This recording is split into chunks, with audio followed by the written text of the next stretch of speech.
Hi everyone, I just wanted to talk to you today about emotional baggage and negative emotions and how they can impact us. So first of all, I want to start off by telling you a story. So there was a teacher who asked a group of students to bring in a sack of potatoes for every painful experience that they could remember and for every person that they could not forgive in their lives.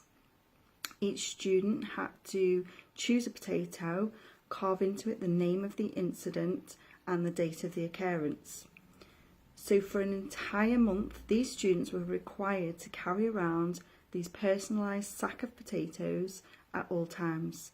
It lay beside their bed at night, sat with them at lunch, on the bus, even when they were with their friends. The hassle of lugging around this huge load soon became clear what a weight they were carrying around emotionally. So the people whose names were actually inscribed on the potatoes, they were not the least bit affected by this heavy burden. So it seemed a rather high price to pay to hold on to people's situations and emotions, which had no positive value in their lives. So the students started to see forgiveness and letting go as a gift to themselves rather than to other people. You see, we all carry around emotional baggage to some varying degrees.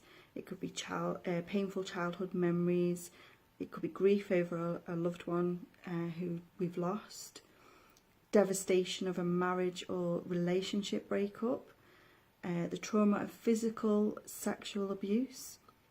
You know, who hasn't suffered from rejection, betrayal, hardship, failure, shame, longing, guilt, loss of self-esteem and sorrow to some degree. See, it's resistance to pain that hurts us the most. Resistance that wears us out. We fear it, we fight it, we run from it, we ignore it, or we try to bury it. You see, it takes a lot more energy to store pain than it does to confront it. The tension and effort of shutting that door eventually takes its toll on us physically. You see, negative emotions, they produce a spike in our body's acid levels.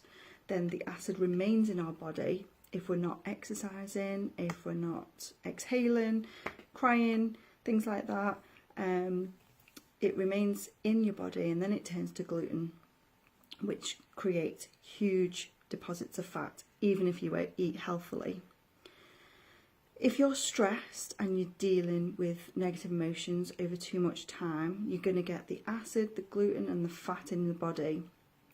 So most aches and pains are simply part of the process of the body just trying to detoxify itself and remove the build-up of acid. So things like headaches, migraines, fatigue, muscle pain, things like that. These are all signs that your body's clogged up due to the acid. We can feel our emotions through our body. We can feel them in our neck, in our shoulders and in our spine. So if you have excess pain in your body, the chances are that the acid is a build-up of negative emotions. See, arthritis is connected to the feeling of unloved, criticism and resentment.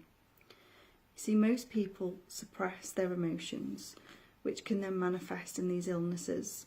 Often depression is suppression and repression. A lot of what's in our way of our dreams and our goals are unprocessed emotions. Our feelings are physiological responses to our thoughts, while our emotions are energy in motion. So you can see why it's such a burden to carry around this emotional baggage, but there is a better way, and that is to free yourself from them. So if you have emotional baggage that's holding you back, please feel free to reach out to me today. Thank you.